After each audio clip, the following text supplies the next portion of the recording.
Members of the American Bell Association collect different kinds of bells, but the gentleman who put this together collects locks that have bells associated with them in some way.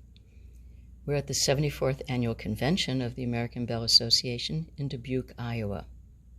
So let's look at these. This is one of the oldest padlocks with bells that is known. It's from the Middle East, and if you look in the upper left, you see 3 keys. And this was a gate lock. So what would happen is there was a way to move the little beetle scarab that you see in the lower right-hand corner of the lock, and it would open that first little lock to its left, and the first key would go in. Well, the first thing is that you had to know whether to turn it left or right. So he's marked it, you turn it right. When that happens, a bell rings, and if you look in the upper right-hand corner of this video, you can see the bells behind those. So the first bell would ring, and it would open the latch on the second one. Then you had to put in the key and turn it just the correct way, in this case, left. And another bell would ring and open the latch for the third lock, and so on. If you turned it the wrong way, the whole mechanism locked down, and it had to be reset so you couldn't get in. So I guess perhaps this is one of the first examples of a combination lock. But they definitely wanted that gate secure, didn't they? So let's look at some more modern ones.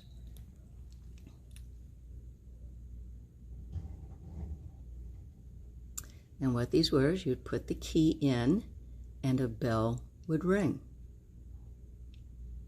Some of them had the symbol of a bell embossed, some more or less engraved. With these, you put the key in, generally on the bottom.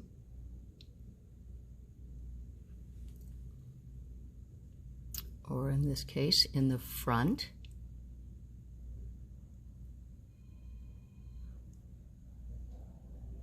And the symbol of the bell kind of told you that a bell was supposed to ring. Look at this one. It's got the face of the head of a dog, profile of a dog on it.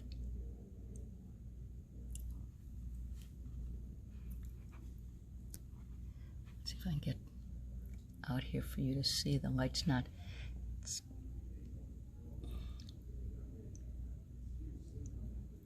And if you see that nub on the front of these, that told you that there was a bell inside, even though it didn't have the emblem of a bell on it.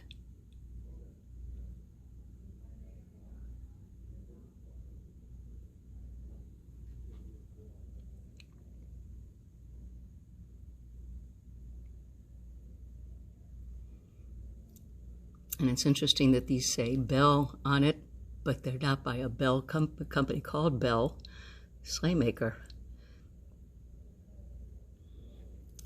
There's one that's resembling the Liberty Bell, made in Pennsylvania.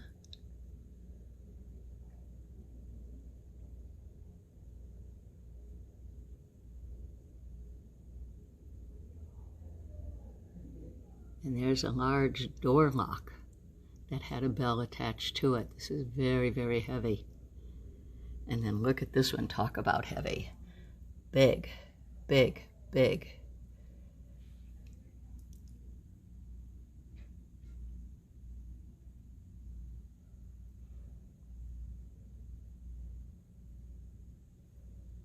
So people collect bells of all kinds, even when it's not something we would think of as a bell. Thank you for sharing your time with us, and if you're interested in bells or have some bells, go to americanbell.org, learn more about us, and come join us.